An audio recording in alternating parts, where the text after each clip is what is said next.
Education point Haridwar में आप लोगों का स्वागत है। आज हम पढ़ने वाले हैं सिख धर्म और सिख धर्म में हम संस्थापक से शुरुआत करेंगे। तो सिख धर्म के जो संस्थापक हैं वो हैं गुरु नानक देव और इनका जो जन्म है वो तलवंडी में हुआ था। कभी कभी पूछा जाता है तो याद रखिएगा, इनका जो जन्म है वो कहाँ हुआ था, तलवंडी में। और इनकी जो मृत्यु है वो कहाँ हुई है, करतारपुर।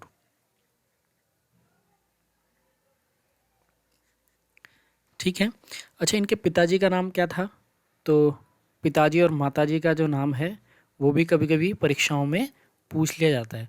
तो पिताजी का नाम था कालू जी और माता है इनकी तृप्ता। पत्नी का नाम भी पूछा जा सकता है, तो याद रखिए सुलक्षणा, लक्षणी। ठीक है। तो माता हो गई इनकी तृप्ता, पिता हो गए कालू जी और पत्नी हो गई इनकी सुलक्षणी। मृत्यु इनकी करतारपुर में हुई थी। और याद रखिएगा, जन्म था इनका तलवंडी। तलवंडी कहाँ है इस समय? पाकिस्तान। तो अब इनके ईयर के बारे में देख लेते हैं, किस वर्ष से किस वर्ष तक। तो 1469 से लेकर 1539 तक हम मान सकते हैं। और गुरु नानक जो थे उनके जन्म की बात तो यहाँ आपने समझ ही ली। अब इनके बारे में थोड़ा सा देख लेते हैं, जिस तरह के प्रश्न आ रहे हैं उन्हीं को थोड़ा सा समझ लेते हैं। देखिए, ये जो हैं सिखों के पहले गुरु थे। तो याद रखिएगा, सिखों के पहले गुरु कौन हैं? गुरु नानक देव। और इन्होंने जो है नानक पंथ के संस्थापक कहे जाते हैं ये, या सिख धर्म के संस्थापक अगर पूछा जाए तो आप गुरु नानक देव को लगाएंगे। इब्राहिम लोदी के समकालीन थे ये। और याद रखिएगा कि जब पानीपत का प्रथम युद्ध हुआ था, तो ये कई बार पूछा जाता है, पानीपत फर्स्ट जो था उसको इन्होंने अपनी आंखों से देखा था। तो कहीं कहीं ये प्रश्न भी आपको देखने के लिए मिल सकता है। ठीक है। इब्राहिम लोदी के समकालीन थे। तो आपने देखा 1526 में जो पानीपत का प्रथम युद्ध होगा उसी में इन्होंने अपनी आंखों से इस युद्ध को देखा था। इन्होंने लंगर व्यवस्था को, जो लंगर व्यवस्था नहीं होती भोजनालय, जो जिसमें भोजन वितरित किया जाता है, उसी को प्रारंभ किया था। बस प्रारंभ किया था, याद रखिएगा कि इन्होंने प्रारंभ किया है सिर्फ। ठीक है। उसको नियमित करने का काम जो है इनके जो शिष्य हैं उनका नाम है लहणा, या फिर अंगद कहा जाता है उनको, तो उन्होंने किया है। तो ये दोनों ही क्वेश्चन अलग अलग हैं, थोड़ा सा आपको दिमाग में रखना पड़ेगा। जो लंगर व्यवस्था है उसको नियमित करने का कार्य किया इन्होंने, और गुरुमुखी लिपि का आविष्कार किया। ये बहुत इंपॉर्टेंट है, याद रखिएगा कि गुरुमुखी लिपि का आविष्कार किया। अच्छा, अब गुरु अमरदास के बारे में देख लेते हैं। यहाँ जो वर्ष है ना वो इतने महत्वपूर्ण नहीं हैं। अक्सर वर्ष जो हैं वो नहीं पूछे जाते, फिर भी कुछ मैं डाल देता हूँ ताकि आपको थोड़ा सा एक आइडिया रहे। ठीक है। अब जैसे 1552 तक ये आपको थोड़ा सा रह सकता है। अच्छा, अंगद का नाम अभी मैंने बताया है, क्या है? लहणा। क्या नाम है? लहणा। तो ये कभी कभी पूछ लें कि शिष्य कौन थे, तो लहणा थे।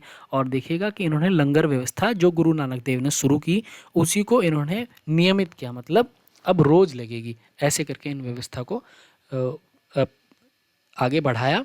और गुरुमुखी लिपि का जो है, गुरुमुखी लिपि, जैसे आप देखेंगे कि हिंदी के जितने लिखे गए हैं ग्रंथ, हिंदी या अवधी भाषा में या जो भी, उनकी जो लिपि रही वो देवनागरी रही है।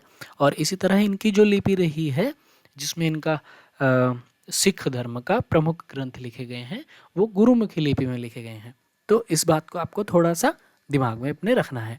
अमरदास जी हैं अगले गुरु। तो तीसरे गुरु आपके कौन हो गए? अमरदास जी, है ना। ये अकबर के समकालीन थे, याद रखिएगा। अमरदास जी जो हैं वो अकबर के समकालीन थे। इनकी पुत्री थी, उनका नाम है बीबी भानी। तो इनको 500 बीघा जमीन दी थी, याद रखिएगा कि 500 बीघा जो है वो जमीन किसने दी थी? अकबर ने दी थी। अब बीबी भानी का विवाह किसके साथ हुआ? गुरु रामदास के साथ हुआ, जो चौथे नंबर के गुरु हैं, चौथे सिख गुरु हैं गुरु रामदास। तो इनके साथ विवाह हुआ, तो ये भी अकबर के समकालीन हो गए। इन्होंने वो जो ज़मीन थी ना 500 बीघा, 500 बीघा जो ज़मीन है उस पर क्या किया इन्होंने? अमृतसर नगर को बसाया। तो ये काफ़ी इंपॉर्टेंट क्वेश्चन है बाबू, तो कभी कभी पूछ लिया जाएगा पेपर में। ठीक है। और एक और इम्पोर्टेंट बहुत ही ज़्यादा ज़रूरी है आपको याद रखना, वो क्या है कि इन्होंने जो गुरु पद था ना, गुरु का जो पद था अभी तक पैतृक नहीं हुआ था, लेकिन अब इनको क्या कर दिया, इस पद को पैतृक बना दिया। पैतृक मतलब परिवार के हिसाब से, जैसे पहले पिता बने गुरु, तो फिर उसके बाद पुत्र बनेंगे, फिर पुत्र के बाद फिर उनके पुत्र बनेंगे, ठीक है। तो इस तरीके से गुरु पद को क्या बना दिया गया, पैतृक बना दिया गया। किसके द्वारा, रामदास के द्वारा। तो ये एक बहुत इंपॉर्टेंट फैक्टर है जो आपको याद रखना पड़ेगा। कुछ ऐसे फैक्ट्स होते हैं जो कभी नहीं भूलने, ठीक है। तो आपको इतिहास आपका तभी याद रहेगा जब आप उन फैक्ट्स को समझेंगे। तो गुरु पद को पैतृक किसने बनाया, गुरु रामदास ने बनाया, ठीक है। अब इन्हीं के जो पुत्र थे तीसरे, यानी कि सबसे छोटे जो थे वो थे गुरु अर्जुन देव। तो अर्जुन देव से बहुत इंपॉर्टेंट है और यहाँ से परीक्षाओं में अक्सर आता रहता है। इनको सच्चा बादशाह कहा जाता था, याद रखिएगा। सच्चा बादशाह किसे कहा जाता है, अमृतसर में जो है संतोषसर तालाब के बीच में इसका निर्माण करवाया किसका, ये जो नीचे हरमिंदर साहिब हैं। तो जो आप देखते हैं ना गोल्डन टेम्पल जो हैं, वो उनका नाम क्या है, उनका नाम है हरमिंदर साहिब, ठीक है। तो वो तालाब के मध्य में है, आप देखते होंगे। तो कौन सा तालाब है, संतोष सर, ठीक है। निर्माण किसने कराया था, गुरु अर्जुन देव ने कराया था, याद रखिएगा। इन्होंने तरन तारण और करतारपुर नामक नगर बसाए। इन्होंने 1604 में जो है आदि ग्रंथ की रचना की थी। ये काफ़ी इंपॉर्टेंट है और बाबू ये कई बार पेपरों में आया है। देखिए आदि ग्रंथ की अगर रचना के बारे में कहेंगे तो किसे कहेंगे, गुरु अर्जुन देव को कहेंगे। अगर संकलन की बात आएगी तो गुरु गोविंद सिंह है ना। जब गुरु गोविंद सिंह पढ़ेंगे नीचे तो हम तब उसको देखेंगे। इन्होंने जो है खुसरो की सहायता की थी, जिसकी वजह से क्या हुआ, जहांगीर इस बात से रुष्ट हो गए और इन्हें मृत्युदंड दे दिया। तो ये याद रखिएगा कि जहांगीर ने किसे दिया मृत्युदंड, अर्जुन देव को दे दिया। तो अब कभी कभी क्या होता है कि बच्चे भूलने लग जाते हैं कि अर्जुन देव को किसने दिया, तेग बहादुर को किसने दिया, है ना।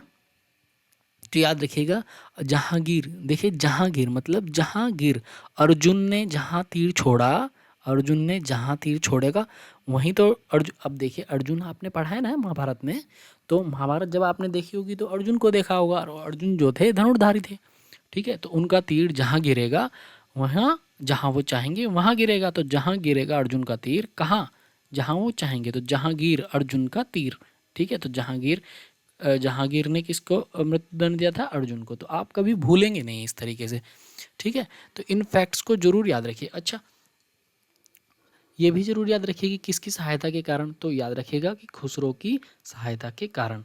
तो ये इनका अगर मैं बताऊं आपको ईयर, तो 1581 से और 1606, ठीक है। याद रखिएगा इसको थोड़ा सा, 1574 से 1581, ये थोड़ा सा फैक्ट है, आपको याद ही रखना पड़ेगा बच्चे, ठीक है। चलिए अब देख लेते हैं हरगोविंद के बारे में, जो महत्वपूर्ण तथ्य हैं उनको देखेंगे। तो हरगोविंद जो है इन्होंने सैन्य शिक्षा पर बल दिया। सैन्य शिक्षा मतलब एक तरह से आर्म ट्रेनिंग इनको दी, ठीक है। आर्मी की ट्रेनिंग जैसे होती है ना, तो वैसे ही सिख समाज को इन्होंने थोड़ा सा लड़ाकू बनाने की कोशिश की, ठीक है, सुरक्षा की दृष्टि से। अब अमृतसर में देखेंगे आप अकाल तख्त का निर्माण करवाया। तो ये बहुत इम्पोर्टेंट है, अगर आप सिख समाज में इस प्रश्न को उठाने की कोशिश करेंगे तो बहुत ज़रूरी है ना। सिख धर्म से संबंधित अगर कोई प्रश्न आता है तो चांसेस रहते हैं कि अमृतसर में अकाल तख्त के निर्माण की, तो बहुत इंपॉर्टेंट है। जहांगीर ने 2 वर्ष तक इनको कैद में रखा था, ये भी ज़रूर याद रखिएगा। किसको कैद में रखा, 2 वर्ष तक, क्यों, क्योंकि इनके पिता जो हैं उनके द्वारा जो जुर्माने की रकम थी वो नहीं चुकाई गई थी, जहांगीर ने लगाई थी वो, तो वो नहीं चुकाई गई। तो इसके द्वारा इनको 2 वर्ष तक कैद में रखा। कहाँ, ग्वालियर, याद रखिएगा कहाँ, ग्वालियर के किले में। तो मैं लिख देता हूँ ग्वालियर, ठीक है। तो ग्वालियर आप थोड़ा सा याद रखिएगा। अच्छा इन्होंने कीरतपुर नगर बसाया था। कीरतपुर कहाँ है, कश्मीर में, इसलिए मैंने लिख दिया है ब्रैकेट में, ताकि आपको थोड़ा समझ में आता रहे कि कहाँ है ना। तो फैक्ट अगर थोड़े से याद रखेंगे आप तो सही चलता रहेगा। अब 1606 से लेकर और 45 तक, 1645 तक हरगोविंद राय। हर राय के बारे में बात करेंगे तो 1645 से और 16 61 तक। देखिए इनके ईयर आपको याद रखने की ज़रूरत नहीं है, बस आपका थोड़ा कॉन्सेप्ट जो है वो दिमाग में होना चाहिए कि अच्छा उस समय ये रहे होंगे, ठीक है। तो आप आसानी से इन प्रश्नों को हल कर लेंगे जो सिख धर्म से संबंधित हैं, ठीक है। तो अब देख लेते हैं हर राय को। तो गुरु हर राय जो थे वो आप देखिएगा इनके समय शाहजहाँ के जो पुत्र थे ना उनमें उत्तराधिकार का युद्ध हुआ था। तो याद रखिएगा कभी कभी इसी तरह के क्वेश्चन आ जाते हैं कि वो पूछ लेगा कि भाई बताइए शाहजहाँ के पुत्रों में उत्तराधिकार का युद्ध किस सिख गुरु के समय हुआ, ठीक है। शाहजहाँ के पुत्रों में उत्तराधिकार का जो युद्ध है वो किसके समय हुआ, किस सिख शासक के, किस सिख गुरु के समय हुआ, ठीक है। तो कौन हो जाएंगे, गुरु हर राय। तो सामूगढ़ की जो पराजय थी उसके बाद, सामूगढ़ की पराजय मतलब जो औरंगजेब से ये लड़ते हैं, सामूगढ़ की पराजय जो है वो आप देखेंगे दारा शिकोह के बाद जो है दारा शिकोह इनसे मिला था, ठीक है, औरंगजेब के साथ हुई थी ये। तो औरंगजेब ने इन्हें अपने दरबार में बुलाया उस समय, ठीक है। पर इन्होंने क्या किया कि अपने पुत्र राम राय को भेज दिया था, ठीक है। किसको, राम राय को भेज दिया। अब राम गए, जो राम राय हैं वो गए। औरंगजेब ने क्यों बुलाया था, क्योंकि दारा शिकोह को इन्होंने शरण दी थी, ठीक है। दारा शिकोह इनसे मिले थे, उनसे पर उनका एक तरह से सहयोग किया। तो उसके बाद में औरंगजेब इस बात से गुस्सा हो गए, तो औरंगजेब जो है उसने बुलाया। तो ये गुरु हर राय जो हैं वो नहीं गए और अपने पुत्र राम राय को भेज दिया। राम राय जो हैं वहाँ गए और कुछ उन्होंने ऐसा किया कि जिसकी वजह से औरंगजेब खुश हो गया, ठीक है। अब ऐसा करने पर क्या हुआ कि हर राय को लगा कि भाई औरंगजेब का कुछ औरंगजेब की जो है तरफदारी की होगी राम राय ने। तो राम राय से जो है रुष्ट हो गए हर राय, ठीक है। अब क्या हुआ कि जो हरकिशन हैं उनको उनको गद्दी पर बिठा दिया, किन्होंने, हर राय ने, ठीक है। और राम राय जो है फिर वो इस राम राय का फिर हरकिशन से विवाद हुआ। और जिसके बाद में राम राय ने, जो आपने देहरादून में सुने होंगे ना गुरु राम राय इंस्टीट्यूट जितने भी हैं, तो वो राम राय है ना, तो देहरादून में उन्होंने अपनी गद्दी स्थापित की। और यही हैं वो गुरु जिनकी जो है मृत्यु चेचक से हुई। तो ये बहुत इंपॉर्टेंट है, याद रखिएगा। चेचक से पूछा जाता है कि चेचक से किस सिख गुरु की मृत्यु हुई, किस सिख गुरु की मृत्यु हुई, ठीक है बच्चे। तो इस तरह के प्रश्न जरूर पूछे जाते हैं, ये याद रखिएगा। तो कौन हो गए वो, हरकिशन, ठीक है। चलिए अब देखते हैं आगे। अब देखिए तेग बहादुर हैं अगले गुरु। तो तेग बहादुर जो हैं वो हरगोविंद के पुत्र हैं। क्या, हरगोविंद के पुत्र हैं तेग बहादुर। और इनकी जो हत्या है वो किसने करा दी, औरंगजेब ने करा दी थी इनकी हत्या। क्यों, इस्लाम धर्म इन्होंने जो है स्वीकार नहीं किया था। क्या, इस्लाम धर्म न स्वीकार करने के कारण,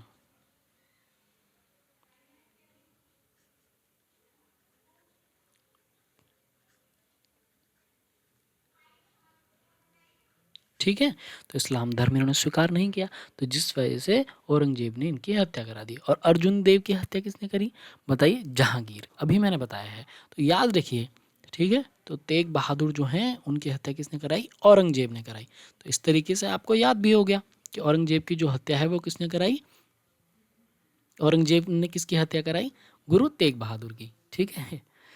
चलिए 10वें और अंतिम गुरु जो हैं वो कौन है आपके, गुरु गोविंद सिंह।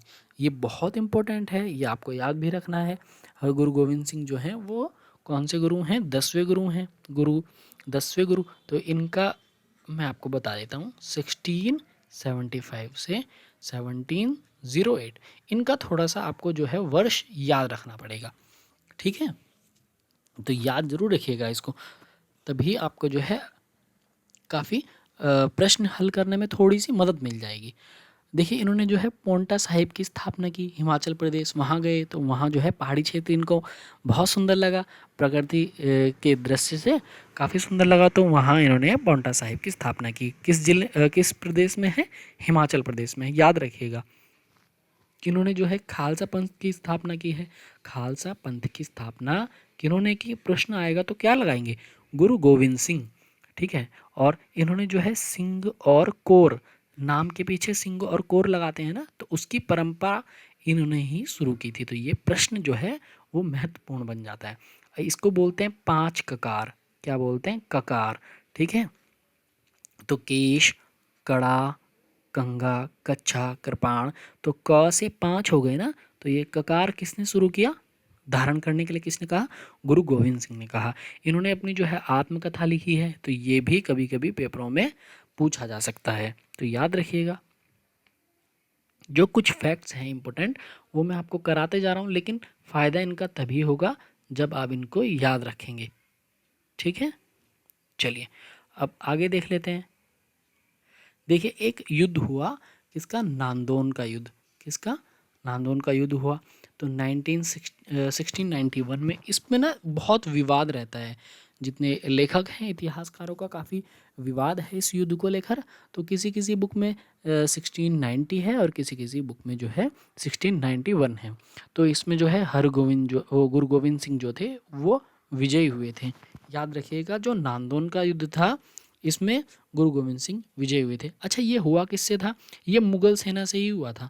तो एक पहाड़ी शासक थे, तो उनके साथ में इस युद्ध को गुरु गोविंद सिंह ने लड़ा था। दोनों ने, मतलब दोनों की संयुक्त सेना ने मुगल सेना को पराजित किया था। तो बस इतना ही याद रखिएगा। अगर प्रश्न आया नांदोन का युद्ध, तो आप लगाएंगे गुरु गोविंद सिंह विजय रहे और 1691 में हुआ था।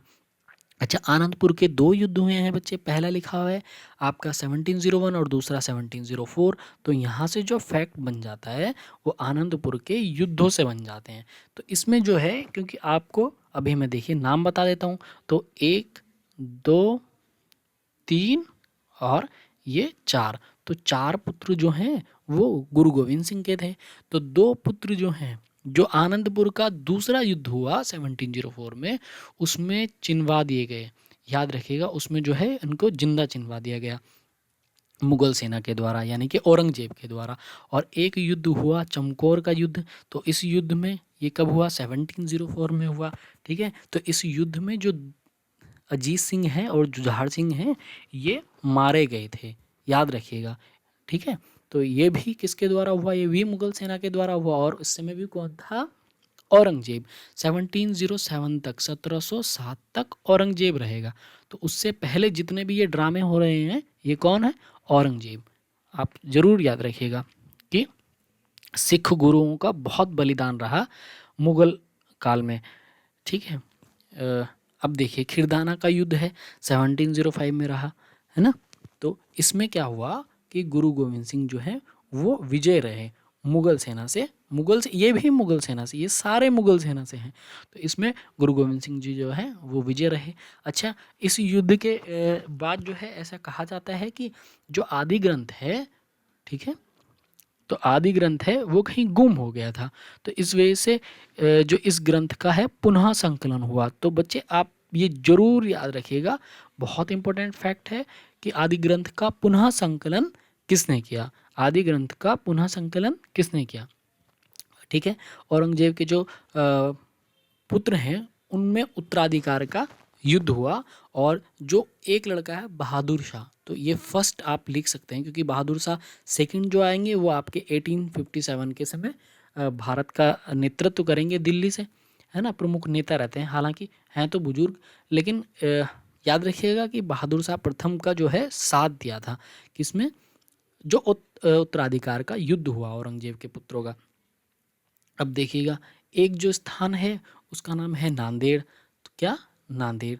तो नांदेड़ नामक स्थान पर जो है अजीम खां ने गुरु गोविंद सिंह के ऊपर हमला किया और जिससे वह घायल हो गए। हालांकि यह है अजीम खां को उन्होंने मौत के घाट तो उतार दिया, लेकिन घायल होने के पश्चात, कुछ समय पश्चात जो है उनकी मृत्यु हो गई, उन्होंने अपना देह अवसान किया।